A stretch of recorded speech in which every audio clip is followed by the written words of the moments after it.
Maayong buntag kaninyong tanan atong mga suking tigdanawan sa atong YouTube channel. Andi na sigta sa atong bagong hugna sa atong tutorial. Atong pagkatunon karon ang pag-expand sa atong data. Dugangan nato og mga elements sama sa date, month og year.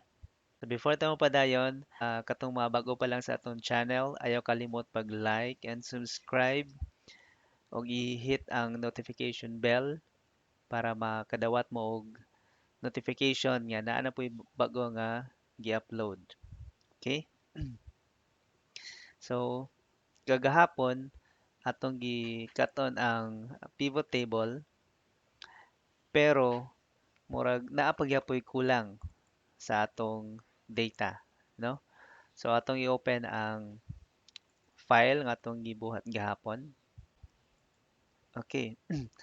So sa atong data, ang naara sa table kay order date.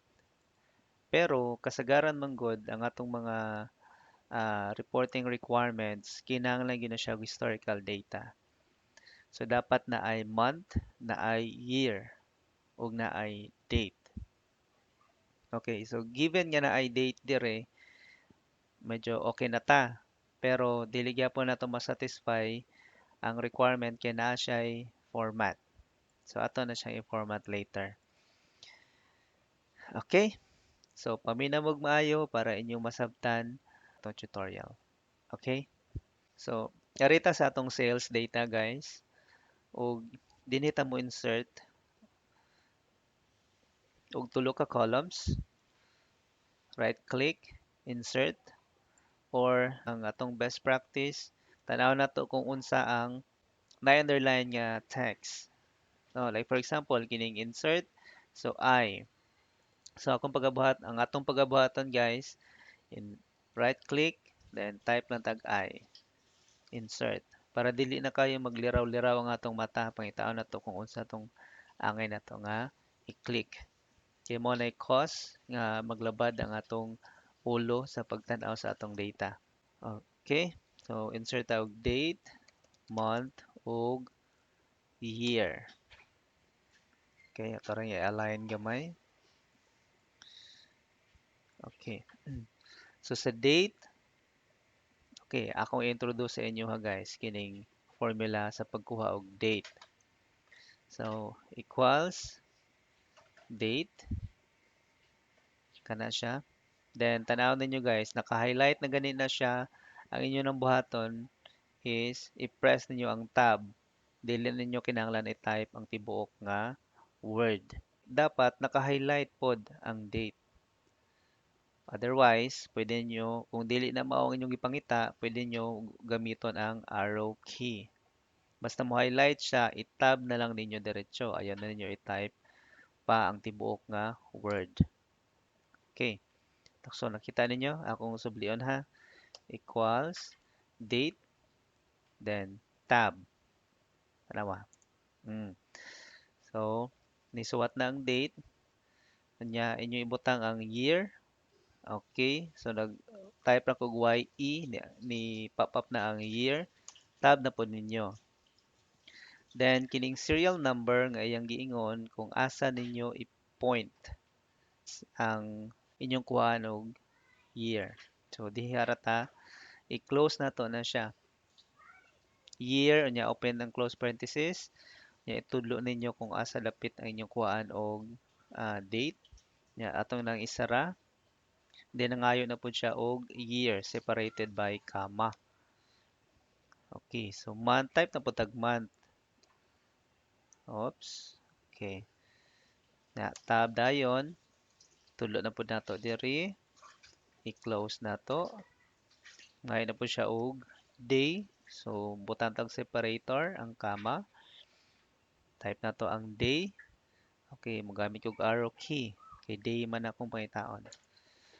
Nya tab nako og i-press na po nako ang click na po nako ning cell. Okay. So dapat same ra siya og inyong kuhaan og information guys ha. Dili na mo click og lain. Otherwise magyagaw ang inyong data. So enter, nag-pop up, do you want to accept auto correction? So yes na ninyo guys. Okay? So ako na siyang formatan to short date. Alright. Sunod na to guys kay month.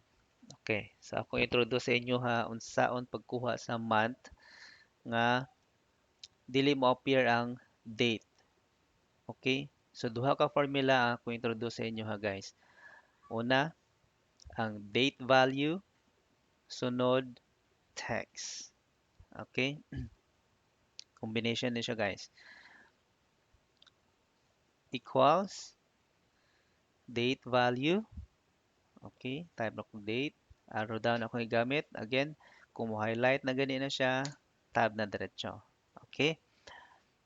Then, i-type ninyo ang, dili pa nina to gamiton guys, kini siya, ang date nga text, muhimo sa taog, formula nga text. Text, then value, ang value nga yung pangita, cell, kung asa siya dapit na to, kung asa ang data nga atong kuhaan og information. So, text, value, ang cell location na siya guys, comma, o nya, kung unsa inyong ganahan nga format sa date. So, ang ato rang kuhaon is month, month, and year, year. Then, i-close na to, close parenthesis. Okay.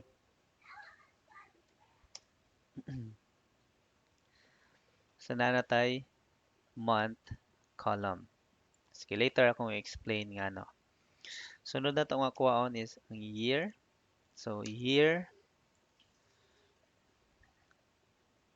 Okay. So, nanatay tulo ka columns added. Then, i-highlight na to ng tulo ka row, tulo ka columns. Kanya, namoy makita nga gamay nga square. Inyo na i-double click. Kanya, mga to na siya sa, mukopy na siya sa formula tungkol sa pinakaubos. Okay? So, inyo po i-double check ang yung data guys. Kaya basi na ay bungi sa inyong rows, mo stop man gud na ang inag-click ninyo. Mo stop siya dito sa na ay blank. Kunyari blanco ni, mo stop siya ang formula mo stop na diha guys. So inyo gapong pagatan-awon ang inyong um, formula. I-ensure ninyo nga nakopy siya parong gyud sa ubos. Okay? So atong ngadto ta sa atong summary. Oh no, pivot data. Okay, so ato ni siyang i-refresh nga rita sa data tab. Kay for some reasons dili mo gana ang Control Alt F5. Kinahanglan pa nato siya i-add or i-update. Kinahanglan nato i-update ang source. So ngarita sa analyze, then change data source. Okay, so include nato na ang column A. Okay, gamit ko og Control Shift arrow to the right para ma-cover niya ang entire columns nga naay data. Then click OK. So ni-appear na guys ang month, date, month and year. Okay, so na tay option nga mo butang na ta og monthly breakdown. So kining values atong ibutang sa adire para makita nato ang sales column trend on a monthly breakdown. So kining month ato ni siyang i-drag. Okay, i-click ninyo guys ay lang buhi ang left click sa mouse nya i-drag na to dire sa column. Okay.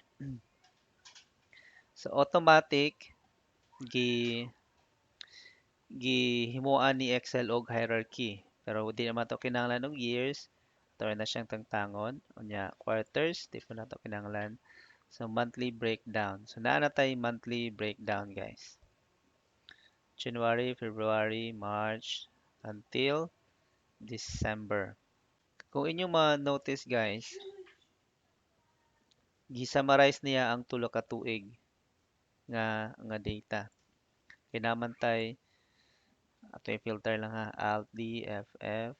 Na ato pang i-filter balik. D F F. Okay, gi-filter na to balik guys kay naka-filter mo to kanina. Sa pag Alt D F F na to, gi-unfilter na to ang existing filter. Nya nag-filter ta og nag-filter ta balik.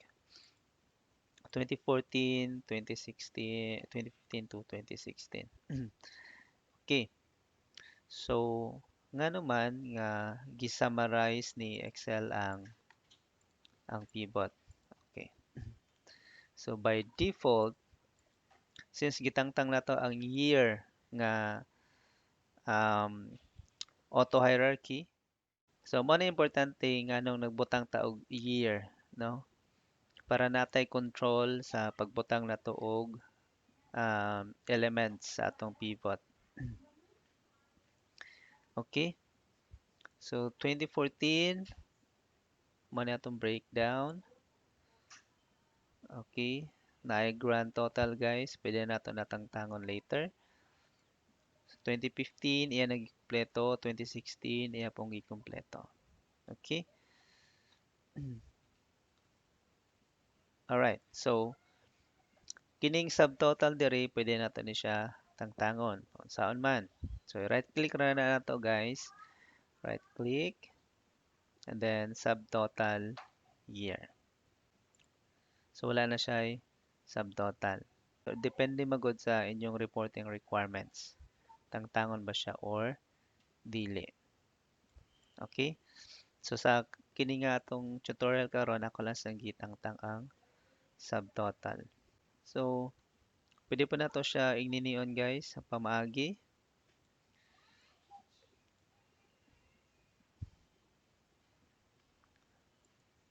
Pwede po na to ibalhin ang year diri sa column. So depende sa inyong reporting requirements, pwede nyo dula-dulaan ang arrangement sa pivot. Okay? So na po yung ini nga pamaagi nga um, year, month nya ang values na dire sa columns. Okay? So naapay lain nga variant guys ang pivot table. So kini mao ni ang modern pero pwede na to na siya i-change depende sa inyong uh, requirements. Ang ako ang i-suggest sa inyo dirita kanunay sa classic o tanaw na to unsay difference kung ibutang na to as classic. Okay. So sa classic guys, i-separate niya in columns ang pivot elements. So um, mas makita nato ang data. Kunya kini guys, napapuilaan niya tips or napapuilaan niya option nga pwede niyong pagabuhaton. So i-click ninyo ning pivot table halimbawa ganahan mo nga naay 2014 diri all throughout. Okay?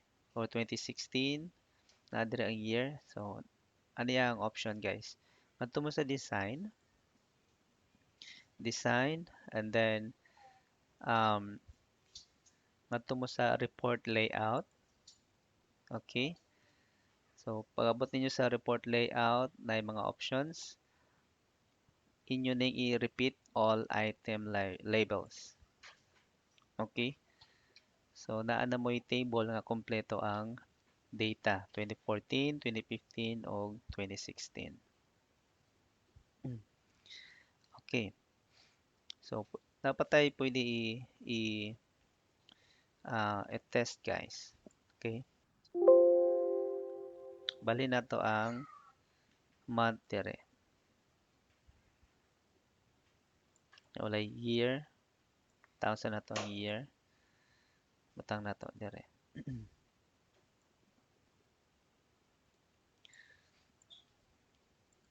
Okay? Unya, butangan na to year diri. Tanong na to kung mo repeat gyapon siya guys.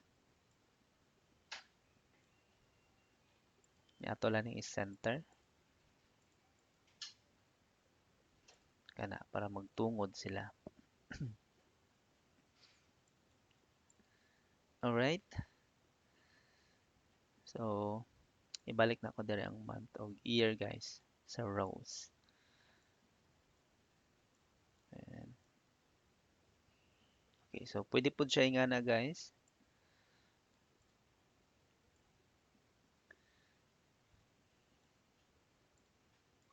So depende gyud sa inyong requirements. Anya kining blank, pwede nato na siya tangtangon.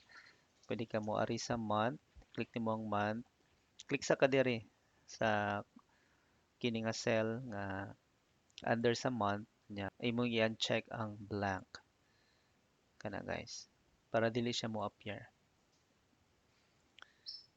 Okay, sales amount and then volume. Next, so ako ipakita sa inyo ang difference guys kung text ra wala gamit wala to gigamit ang text value. Ang date value rather. Okay. So gitangtang na to ang date value. Gi-format ra nato as text. Gi-customize ra nato ni nga mo format na siya og month og year. Okay, so refresh na to ha.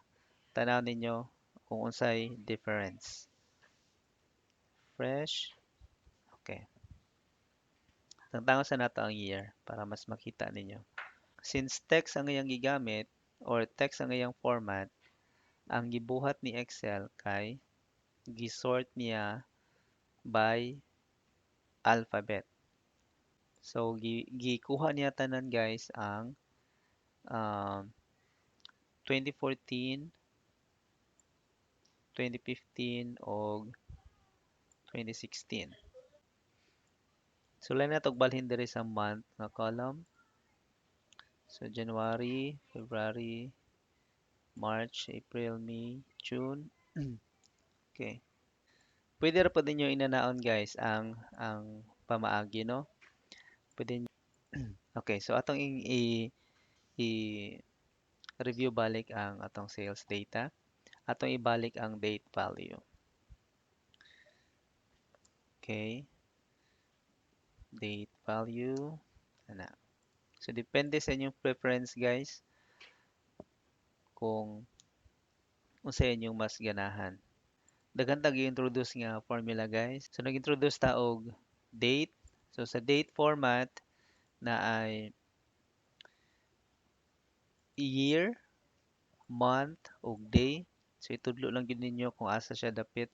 Same ra siya dapat. Like for example kini E2, E2, E2 tanan. Day, year, month ug day. Sa month guys, ni kuha ta og date value ani nga text. So duha ka formula nga atong gi-introduce. Date value unya gi-combine nato siya sa text. Okay. So since date value guys, although month ug year ang atong gikuha, ipakita gyapon niya ang date pero naka-default na siya tanan sa 1. Okay? So ayun lang mo katingala kung naa siya ay 1. Kaya gikuha niya by default. Okay?